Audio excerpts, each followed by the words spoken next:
Hi friends! ఈవిడేంటి ఉదయాన్నే చాకు, పళ్ళెం పట్టుకొని ఎక్కడికో వెళ్తుంది అనుకుంటున్నారు కదండీ! అవునండి. కార్తీక మాసం రెండో ఆదివారము త్రినాథ మేళా చేద్దాం అనుకుంటున్నాను. మొన్న నాగుల చవితికి పుట్టలో పాలు పోసినప్పుడు ఎలాగో ఇక్కడ పుట్టని క్లీన్ చేసి మొత్తం తవ్వి ఉంచారు కదా! ఆ మట్టినే తీసుకొచ్చేద్దామని పళ్ళెం పట్టుకొని వెళ్తున్నాను. ఇంకా చాకే వచ్చేసి అరటి ఆకులు కానీ, అరటి తప్పలు కానీ తెచ్చుకోవచ్చని చాకు పట్టుకున్నాను. ఉదయాన్నే దీపాలు అవి కంప్లీట్ అయిపోయినాయి. కార్తీకం కదండి! ఉదయం 6 గంటలకు పూజ అయిపోతుంది ఇంట్లో. సో, ఇప్పుడు మాత్రం ఇంకా తర్వాత త్రినాథ మేళాకని ఇలా మట్టి తెచ్చుకుంటున్నాను. చూసారా మంచిగా మట్టి అయితే ఇక్కడ బాగా అంటే కష్టపడాల్సిన అవసరం లేదు. పుట్టమన్ను ఎందుకు వాడతానంటే ఎవరు తొక్కకుండా ఉంటారు కదా, ప్రమిదలకి బాగుంటుందని పుట్టమన్ను వాడతారు. మా సైడ్ చేసే అలవాట్లు మేము ఎలా చేసుకుంటాం అనేది నేను నా వీడియోస్లో చెప్తూ ఉంటాను. ఒకరికి ఇలాగే చెయ్యాలి అనేది కాదు. సో ఎవరి ఫార్మాలిటీస్ వాళ్ళు కదా, ఆ విధంగానే అనమాట. సో మట్టి అయితే పళ్ళెంలో పెట్టేశాను. ఇప్పుడు తెప్పలు అయితే ప్రతి సంవత్సరం ఇంతేనండి. కార్తీకం వచ్చిందంటే తెప్పలు, పూలు ఇవన్నీ సమకూర్చుకునేసరికి సరిపోతుంది. చాక్తో మంచిగా వస్తాయి. నిలువుగా అంటే అడ్డుగా కట్ చేసేసి నిలువుగా ఇలా ఇంకో వైపు గీత పెట్టేస్తే చక్కగా తెప్ప అనేది సపరేట్ అయిపోద్ది. ఇక్కడ ఎప్పుడో పొలంలోన అప్పుడు అరటి తోట వేస్తే అవి మొత్తం దుంపలు అనేవి ఒక గట్టు పైకి తోసేస్తే అవే చిన్న చిన్న మొక్కలుగా పుట్టేసి అప్పుడప్పుడు గెలలు వస్తూ ఉంటాయి. గెలలు వచ్చినప్పుడు తీసుకుంటాము, లేదంటే ఇగో ఇలా తెప్పలకి అలా వాడుతూ ఉంటాను అనమాట. కాస్త ఎక్కువగానే తెప్పలు తీస్తున్నాను, ఎందుకంటే ఎవరైనా అడుగుతూ ఉంటారు కదా. ఇంక ఈరోజు ఆదివారం కాబట్టి రేపు ఉదయాన్నే సోమవారంకి తెప్పలు, నెక్స్ట్ ఏకాదశి ద్వాదశులకి, పాడ్యమి అని, పౌర్ణమి అని ఏదో ఒకటి కార్తీకం అంతా కూడా స్పెషల్ డేసే కదండి. సో అలాంటప్పటికి వాడుకోవడానికి ఇలా తెప్పలు తీసుకెళ్తూ ఉంటాను. నేనైతే ఇంక ఇంటి దగ్గరే ఒక బకెట్ కానీ, టబ్బు కానీ, లేదంటే ఒక కంచు పళ్ళెం కానీ పెట్టేసి అందులోనే పసుపు కుంకుమ వేసేసి తెప్పలు అందులోనే వదిలేస్తాను కార్తీక దామోదరునికి అలా అనుకొని. ఎందుకంటే అందరమీ వెళ్ళలేం కదండి నదులకు కానీ, సముద్రాలకు కానీ, ఏర్లకు కానీ, చెరువులకు కానీ. ఎవరు వీలు బట్టి వాళ్ళు. నేనైతే కిందటి సంవత్సరం అంతా అసలు ఎలా పూజ చేసుకోవాలి, ఏంటి పిండి ప్రమిదలు ఎలా చేయాలి, అవి తెప్పల్లో ఎలా పెట్టాలి ఏంటి అంతా కూడా వీడియోస్ చేశాను. ఇంక ఈ సంవత్సరం నార్మల్గా డే రొటీన్ లాగా చేసేస్తున్నాను. ఎందుకంటే చూపించింది మళ్ళీ అంటే అదే సేమ్ వీడియోస్ చేస్తే చిరాగ్గా అనిపిస్తుంది కదా, మీకు కూడా బోర్ ఉంటుంది, చేయడానికి నాకు కూడా బోరే. సో ఇప్పుడైతే తెప్పలు కట్ చేసేసాను కదా. ఇంకా అరిటాకులు ఎప్పుడు కూడా చివర కోస్తే మంచిదండి. అరటి చెట్టుకు కూడా మంచిది, మనకు కూడా బాగుంటుంది, తినడానికి బాగుంటుంది అనమాట. చాలామంది ఆ చివరి వరకు కట్ చేసేస్తారు. ఎప్పుడు కార్తీకంలో అయితే మొత్తం ఈ అరటి తోట ఉండేటప్పుడు మొత్తం ఎక్కువగా కట్టేసి తీసుకెళ్ళే వాళ్ళని తినడానికి. కానీ ఇప్పుడు మాత్రం 1, 2 అలా ఓపికలు అనేవి తగ్గిపోతున్నాయి పనుల పట్ల. సో ఇప్పుడు అంతా అయిపోయింది. ఇంకా 1, 2 కొబ్బరికాయలు చెట్టుకుంటే ఇంకా అవి రాలిపేసి తీసుకెళ్దాము, త్రినాథ మేళాకి సరిపోతాయి, లేదంటే ఉదయం పూజకి కూడా ఉండాలి అని చెప్పి అయితే ఒక 2 వచ్చాయి. ఆ 2 కర్రతో కొట్టి తీసుకెళ్తున్నాను. కాపు అయితే కాస్త చాలా తక్కువగా ఉందండి, చెట్టుకి 1, 2 అలా వస్తున్నాయి. ఇప్పుడు ప్రెజెంట్ అయితే మా సైడు రైతులంతా కూడా మొక్కజొన్న పంట, వరి ఇది వేరుశనగ పంట వేస్తున్నారు. ఇది మొక్కజొన్న పంట. నాకు తెలిసి ఒక 5 days 6 days అవుతున్నట్టుంది మొక్క వేసి, అంటే విత్తనాలు వేసి ఇప్పుడిప్పుడే మొలకలు వచ్చాయి. రైతుకి పప్పు వేసినప్పటి నుంచి అది పుట్టినంత వరకు ఉన్న టెన్షను మామూలుగా ఉండదు. ఇంకా అది పర్ఫెక్ట్గా కానీ అంత మొలకలంతా వచ్చేస్తే మాత్రం ఆ రైతు ఆనందంలో అసలు ఆ మొహంలో ఆనందం చూడలేమన్నమాట. చాలా హ్యాపీ ఫీల్ అయిపోతాడు. ఎందుకంటే ఆ టెన్షన్ ఎలా పంట పుట్టకపోతే ఏం చెయ్యాలి, ఎలా చెయ్యాలి, ఇంకా నెక్స్ట్ ఎలా ప్లాన్ చెయ్యాలి, లాస్ అవుతానేమో ఇలాంటి ఆలోచన ఉంటుంది. అది రైతు బిడ్డలకే తెలుస్తుందేమో ఆ కష్టం. సో ఇంక ఇంటికైతే వచ్చేసానండి. వచ్చి ఈరోజు పుల్కా చేద్దాం అనుకుంటున్నాను. డైట్ చేసే వాళ్ళకి పుల్కాస్ అయితే చాలా బాగుంటాయి. ఒక మంచి అంటే హెల్త్ బెనిఫిట్స్ ఉంటాయి అన్నమాట చపాతీ కంటే. ఎందుకంటే పైన ఆయిల్ అనేది ఏమి వేయకుండా చేస్తాం కదా. ఒక 4 పుల్కాలకి చేస్తాను. చపాతీ అనే వచ్చేస్తుంది. సో అలవాటు అయిపోయింది కదా. రోజు మధ్యాహ్నం చపాతీ చేసి ఇప్పుడు మళ్ళీ పుల్కాకి చేంజ్ అయిపోయాను అనమాట. ఏదో డిఫరెంట్ చేస్తుంటాను. కొంచెం సాల్ట్ వేసేసి అందులో బాగా మరిగిన వాటర్ వేయాలి. బబుల్స్ వచ్చినంత వరకు వాటర్ మరిగించేసి అప్పుడు కొంచెంగా వాటర్ వేస్తూ కలపాలి. చపాతీకి పుల్కాకి అదే డిఫరెన్స్ అండి. ఇందులో ఇంకేం వేయాల్సిన అవసరం లేదు, ఆయిల్ కూడా వేయాల్సిన అవసరం లేదు. ఇంకా అంటే స్లోగా కలుపుతూ ఉండాలి. అంటే వాటర్ కొంచెం కొంచెం వేస్తూ స్లోగా కలుపుతూ ఉండాలి. బాగా వేడిగా ఉంటుంది కదా, కాస్త స్పూన్తో కలిపేసి ఆ తర్వాత చేత్తో కలుపుతున్నాను. ఇంకా మనం కాస్త గట్టిగానే కలిపితే కొంచెం ఒక 15 మినిట్స్ అయిన తర్వాత ఇంకా కొంచెం విడివిడిగా బాగుంటుంది అనమాట, సాఫ్ట్గా అయిపోతుంది ముద్ద. ఇది చపాతీ ముద్దలాగా సాగదండి మనం ఒత్తేటప్పుడు కూడాను. కాస్త జొన్న పిండితో జొన్న రొట్టెలు చేస్తే ఎలాంటి ముద్దలాగా అనిపిస్తుందో, అంటే మనం ఒత్తేటప్పుడు కూడా జొన్న రొట్టెలు చేత్తో ఒత్తేటప్పుడు చాలా కష్టము. అది ఎక్స్పీరియన్స్ ఉండే వాళ్ళే చేయగలరు, నార్మల్గా చేయలేరు. సేమ్ ఇది కూడా అంతే, పుల్కాస్ కూడా కొంచెం విడివిడిగా కట్ అయిపోతున్నట్టు అనిపిస్తుంది అనమాట. మనం తినేటప్పుడు కూడా అంతే బాగుంటాయి. అయితే కొంచెం ఎక్స్పీరియన్స్ వస్తే మంచిగా చపాతీలాగా మనం ఒత్తేసుకోవచ్చు ఈజీగా. పుల్కాస్ అయితే మాత్రం కొంతమంది హోటల్స్లో మంచి సైజు రావడానికి ఒక బాక్స్ లాంటి కప్పు తీసుకొని దాంతో కట్ చేస్తారు.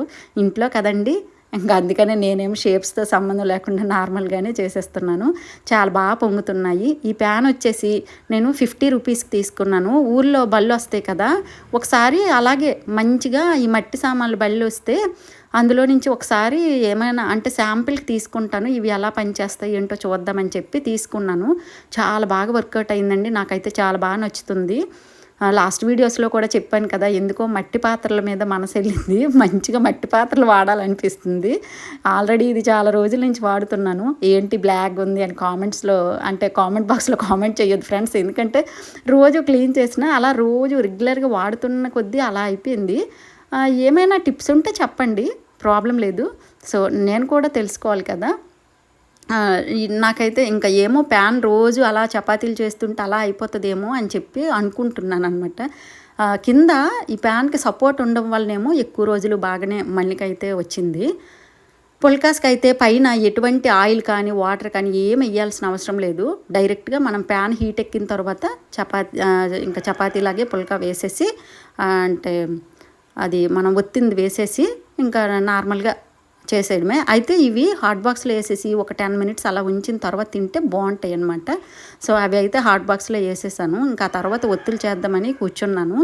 కార్తీకం అంటే సరికి మొత్తం ఒత్తులు చేయడమే టైం సరిపోద్దండి. ఉదయం 4 గంటలకు లేస్తానా, 6 గంటల వరకు దీపాలు అవుతాయి. ఆ తర్వాత కొంచెం ఇంకా ఏవైనా నార్మల్ పనులు అత్తయ్య పనులు అయిపోయిన తర్వాత ఇంకా మళ్ళీ అంటే టిఫిన్స్ అయిన తర్వాత ఇలాంటి పనులే. ఇప్పుడు ఏకాదశి ద్వాదశిలు వస్తున్నాయి కదా, ఏకాదశి రోజు నేను ఆకాశ దీపం పెట్టడానికి వెళ్తాను. ఇంకా బుధవారం అంటే ద్వాదశి రోజు మళ్ళీ దీపదానం ఇలాంటివన్నీ చేయడానికి వెళ్ళాలి. ఎలాగూ ఒత్తులు ఉండాలి. ఎప్పుడు కూడా ఏకాదశి రోజున 101 ఒత్తులు పెడతాను, ఇంట్లోన తెప్పల్లోన, నెక్స్ట్ తులసమ్మ దగ్గర. అందుకోసం 101 కట్టలు అనమాట. అంటే 100 ఒత్తులు కట్టలుగా చేసేసి ఆ 101 ఒత్తిని ఇలా చూడతానమాట. అవి 101 ఒత్తులు. 365 ఒత్తు ఒకటి దీపదానం చేయడానికి. పౌర్ణమి రోజు వెలిగించిన కూడా చాలా మంచిది. ఇంకా అలాగేనండి, నార్మల్ ఒత్తులు డైలీ యూజ్గా చేసి అంటే రోజు రెగ్యులర్ దీపాలు పెట్టడానికి ఇలా పెట్టడానికి ఇంకా మిగిలిన ఒత్తులు అన్నీ చేస్తున్నాను. ఒకసారి కూర్చున్నానంటే ఓ 200-300 ఒత్తులు చేసేస్తాను ఈజీగా. 365 ఒత్తులు.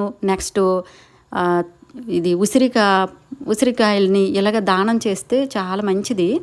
అందుకనే ఇంకా అవి కూడా తెప్పించాను. అవి 365 ఒత్తి ఏంటంటే మనం లేడీస్మి ఇంకా కొద్ది రోజులు బ్రేక్లు వస్తుంటాయి కదా ఇయర్ మొత్తానికి, వాటన్నిటిని రికవరీ అంటే సంవత్సరం మొత్తం మనం దీపం పెట్టుకున్నట్టు ఫలితం అనమాట.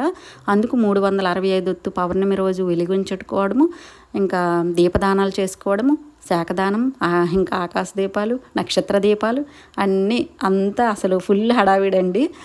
ఈ శీతాకాలం వచ్చేసరికి అంటే ఒక సామెత ఉంది మా లేడీస్కి అందరికి, ఖచ్చితంగా నెల రోజుల్లో పండగ వరకు ఏదో ఒక రోజు ఖచ్చితంగా ఈ సామెత గుర్తుకొస్తుందేమో మాలాంటి హౌస్ వైఫ్లకి. ఏం లేదు, శీతాకాలం పొద్దు చిన్నపిల్లల ముద్దు ఒకటే అంటారు. అంటే ఇట్టే టైం గడిచిపోతుందండి. ఎంత ఫాస్ట్గా ఉరకలు పరుగులు పెట్టినా టైం అయితే గడిచిపోతుంది. ఇప్పుడు ఒత్తులు అయిపోయినాయి కదా, ఇంకంతే. ప్రమిదలు చేస్తున్నాను త్రినాథ మేళాకి. మట్టి తెచ్చాను కదా, అది కొబ్బరి తోటలోని పక్కన ఉన్న కొబ్బరి తోటలో నీట్గా అంటే కాస్త ప్రశాంతంగా ఉంటుంది కదా, ఇక్కడే చేసి పట్టుకెళ్ళిపోతాలే, ఇంట్లో కాస్త మట్టి పడిపోద్ది అని చెప్పి ఇక్కడ మట్టి ప్రమిదలు చేస్తున్నాను. 9 ప్రమిదలు 3 గంజాయికి చేసేస్తాను. అంటే చాలామంది 3 మేళాలు అంటారు, కానీ నేనైతే 3 వారాలు అలా కాకుండా ఒకటే మేళాగా ఇచ్చేస్తాను. మా సైడ్ అంతా అలాగే చేస్తారు, అందుకని ఇంకా అలాగే నేను చేసేస్తున్నాను. ఇప్పుడు అవి అయిపోయినాయి, చేసేసాను. ఇంకా ఆవు పేడతో మొత్తం అంతా ఆవు పేడతో ఇచ్చేయడమే ఉంది. అలా అయితే కొంచెం ఆరుతాయి అన్నమాట. వాషింగ్ మిషన్లో బట్టలు వేసేసానండి. అంటే చెప్పలేదు, అంటే వీడియోలో కూడా చూపించలేదు. వాషింగ్ మిషన్ తీసుకున్నాము. ఎందుకంటే పిల్లలు బట్టలు వచ్చినప్పుడు చాలా ఇబ్బంది అయిపోతుంది, ఒకేసారి ఎక్కువగా. నెక్స్ట్ శీతాకాలం మారట్లేదు, ఇంకా అందుకనే వాషింగ్ మిషన్ తీసుకున్నాము. ఐఎఫ్బిలో బుక్ చేసాము ఆన్లైన్లో, కానీ అది దొరకలేదు. ఎల్జీలో తీసుకున్నాము. సో సాయంత్రం అయిపోయిందండి, ఇంక అందుకనే ఊర్లోన అన్నీ ఎవరు ఇళ్ళకు వాళ్ళు చేరుకోవడాలు అలా చేస్తున్నారు. ఎద్దులు అంటే ఇలా పొలాల్లోకి వెళ్ళినవి అన్నీ వస్తున్నాయి. మీరు ఎద్దుల్ని చూసారో లేదో, అంటే అవి అంటే వాటి డ్యూటీ కూడా అలా అయిపోయి వచ్చేస్తున్నాయి అన్నమాట. ఇప్పుడు ఈ వారం అందరూ కూడా ఈ సంవత్సరం కార్తీక మాసంలో 2వ ఆదివారమే ఎక్కువగా త్రినాద మేళ చేస్తున్నారు. ఎందుకంటే 3వ వారం కంట ఇది పౌర్ణమి వచ్చేస్తుందంట. ఇలాంటి వ్రతాలు ఏవి చేసినా కూడా పౌర్ణమికి ముందు చేస్తే చాలా మంచిదంట. అందుకనే మేమైతే ఈ సంవత్సరం 2వ ఆదివారం చేసుకుంటున్నాము. సో ఇంకా అంతే, సాయంత్రం అయ్యింది కదా.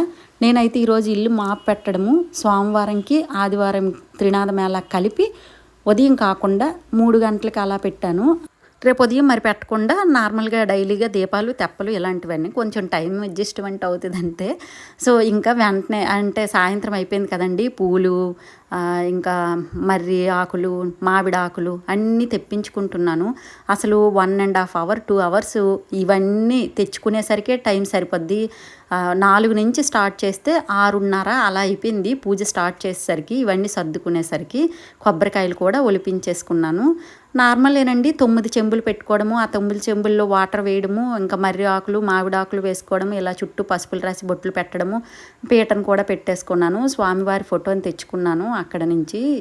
నెక్స్ట్ బుక్ చదవడానికి అన్నీ. ఇంకా అలాగే అత్తయ్య గారు అయితే ఆ బెడ్ మీద నుంచి అలా చూస్తున్నారు నేను ఇంకా పూజ చేస్తున్నప్పుడు. అప్పుడైతే ఆవిడ మొత్తం నేను త్రినాద పూజ చేస్తే త్రినాద ఆ పూజ పాట అంతా పాడేసేది.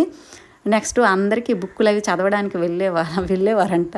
ఇప్పుడైతే అలా వింటుంది. విని నేను అక్షతలు వేసుకోలేదు అంటుంది ఆమె.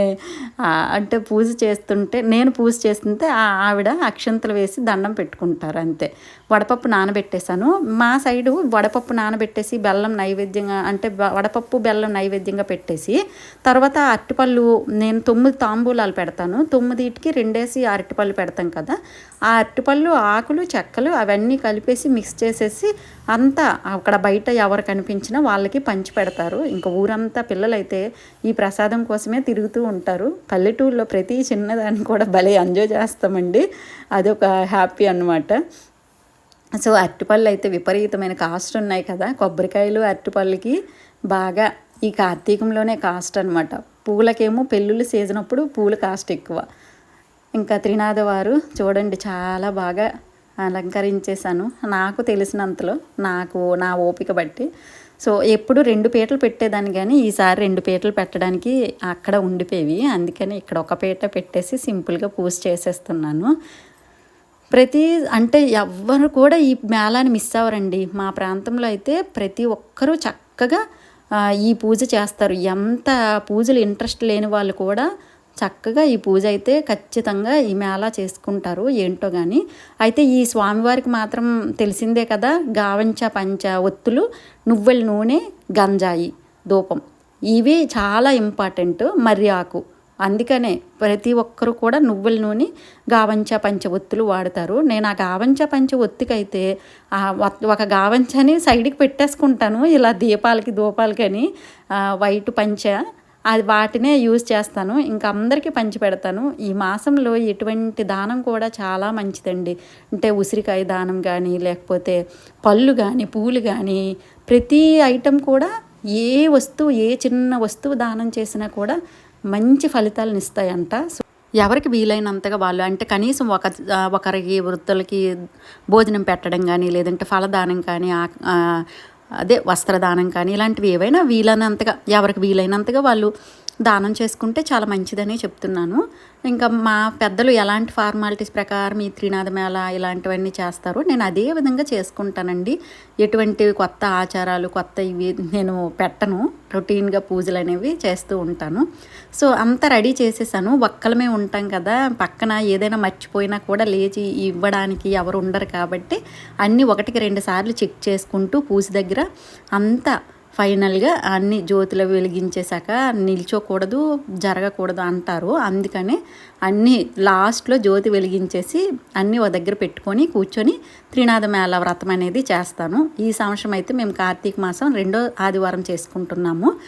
మీరందరూ కూడా స్వామివారికి మేళ అందరూ కూడా చేసుకొని ఆ స్వామివారి ఆశీస్సులు మనందరిపైన ఉండాలని మనస్ఫూర్తిగా కోరుకుంటూ ఈ త్రినాథ మేళాన్ని అనేది పూర్తి చేసుకున్నాను ఫ్రెండ్స్. ఓకే ఫ్రెండ్స్, మరొక మంచి వీడియోతో మళ్ళీ కలుస్తాను. ఇక ఉంటాను, సెలవు తీసుకుంటాను మరి. బాయ్.